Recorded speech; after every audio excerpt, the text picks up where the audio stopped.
Seattle, they cut their rookie quarterback, Kemah Siverand, because he tried to sneak a woman at disguised as in Seattle gear or hotel. And Russell Wilson said last week he said the Seahawks should treat every quarter like the fourth quarter. Oh, my bad. He was disguised as my bad. Apologize. I was going too fast because it was so funny. It was so funny. So, rookie Kamal Silver trying to sneak a woman in disguise. What do you make of that situation?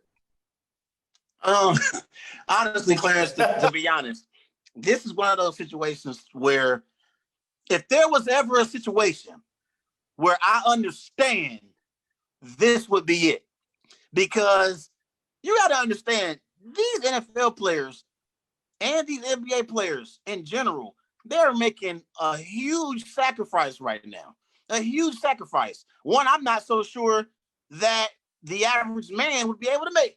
I know I wouldn't be able to make it. And I understand that the Seattle Seahawks and Pete Carroll, they have to send a message so they can, show everyone that this is something that can't be taken lightly. Like, this is a big deal.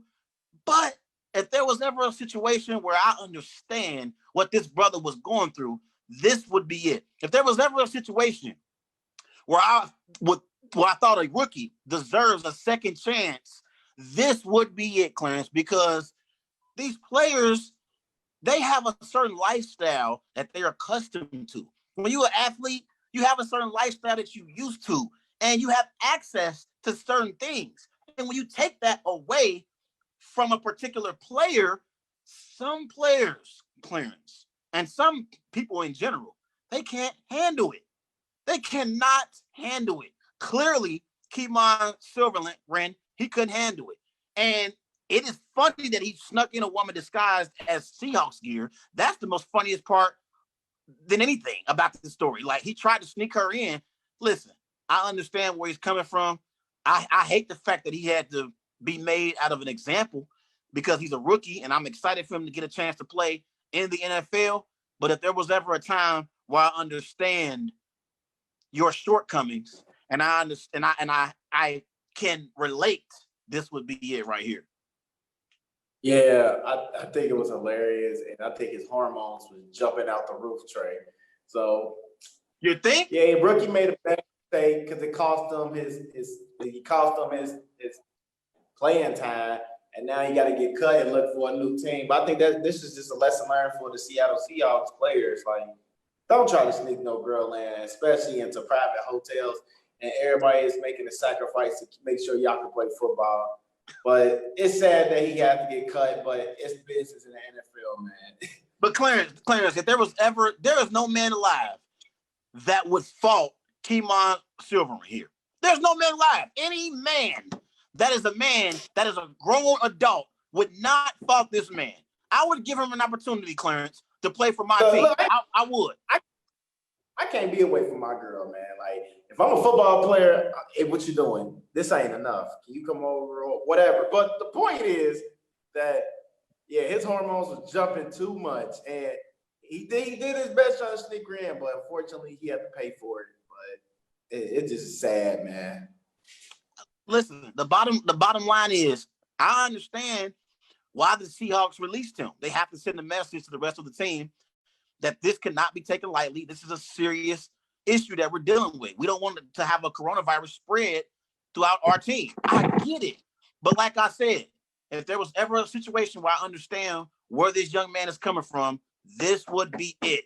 I think he deserves a second chance, Clarence. So I hope one of those other 31 other teams reach out to my man, Kemah Siverand, because I don't think there was any ill intent here. There wasn't no malintent. I don't think he is a person that I would say is a bad character player. I wouldn't categorize him to be someone who has character issues. None of that. This was just a situation where a man has his needs and women have their needs as well, Clarence. Let's be honest. Yeah. Let's move on to the next part of the question. Russell Wilson said last week that the Seahawks should treat every quarter like the fourth quarter. So do you believe he was taking a shot at the Seattle Seahawks coaching staff with these comments? I would say so because, basically I believe over the last 2 or 3 years, Clarence, I believe Russell Wilson has had to bail out the Seattle Seahawks in games multiple times. Like, I've seen some games where the Seattle Seahawks, for whatever reason, they continuously want to run the football. They have not adapted to the new age in the NFL. We are at a time now in the NFL where there's a passing league. And for whatever reason, Pete Carroll and the Seahawks coaching staff, they want to run the football. And that's the issue for me. I think Russell Wilson feels like, hey, I put us in positions to win football games late. Can you help me so I don't have to always rescue us late in games? Can you help me be in a better position so I don't have to always rescue us in the fourth quarter? Because if you notice, Russell Wilson always makes those clutch throws late in games that put the Seahawks in position to win football games. Last year for the season, he had 31 touchdowns, just 5 interceptions, threw for over 4,000 passing yards. And even in the playoff game where they lost to my Packers, I was nervous in that game, Clarence. I was nervous watching that game because I said, I know Russell Wilson is going to make a run here in the second half and get the Seahawks back into this football game. It was far from over. A bunch of Packer fans was on social media talking about, we won the game. We won. It's at halftime. The game is over. I said, Russell Wilson is about to strike in the second half, and we have to try to maintain this lead. But overall, I think it was a shot taken at the Seattle Seahawks coaching staff and Pete Carroll, because I think Russell Wilson doesn't want to have to continue to rescue the Seattle Seahawks late in games overall. Yeah, man. Another thing is everybody have to stay healthy. Like, everybody has been injured throughout the whole season of last year, and that plays a key part to it. Best availability is availability, and knowing Russell Wilson, he never missed a game since 2012. That shows you that he's durable and he's been taking care of his body. But everyone else needs to start taking care of their body too. Like, they play a key part into it. And like you said, they can't keep depending on Russell Wilson to keep leading them, even though he's the quarterback and he should lead them, but he needs help. And the only way you're going to get help is everybody stay healthy. Everyone has to stay healthy in order for them to be successful. And I think this is true that he throwing a shot at the coaching staff, because they need to go into their playbook and make some new adjustments. They don't want to keep just like going through the same traditional playbook and nothing. Russell Wilson wants to win, and he been out the playoffs. He been getting bumped out the playoffs these last 2 years, man.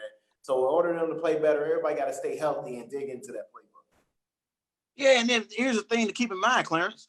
Pete Carroll and that Seattle Seahawks coaching staff, they already cost Russell Wilson a second Super Bowl championship because they didn't hand the ball out to Marshawn Lynch and that Super Bowl against Tom Brady and the New England Patriots. The least you could do is put some pieces around him so he doesn't have to always come to the rescue. Too many times I've seen Seahawks games, and I'm watching these games, and Russell Wilson always has to carry them in the fourth quarter. He's capable of doing it, but I'm pretty sure he's getting tired of having to rescue them late in games. It's just like someone in a relationship. When you feel underappreciated and you voice that to your partner, if they don't do the necessary things to make you feel better, you're going to leave that relationship. This is Russell Wilson putting the Seattle Seahawks on notice. Hey, I'm tired of always having to come through for us late in games. Let me throw the ball around the yard in the first and second quarter. Therefore, I don't have to rescue us late in the fourth quarter. Russell Wilson is the top 2 quarterback in the NFL. After Patrick Mahomes, I think Russell Wilson is the second best quarterback in the league. I know last year Lamar Jackson won NFL MVP. I know Deshaun Watson got his team to the postseason. But I think Russell Wilson is the second best quarterback in the NFL. And I think that he's sending a message to that Seattle Seahawks coaching staff and Pete Carroll.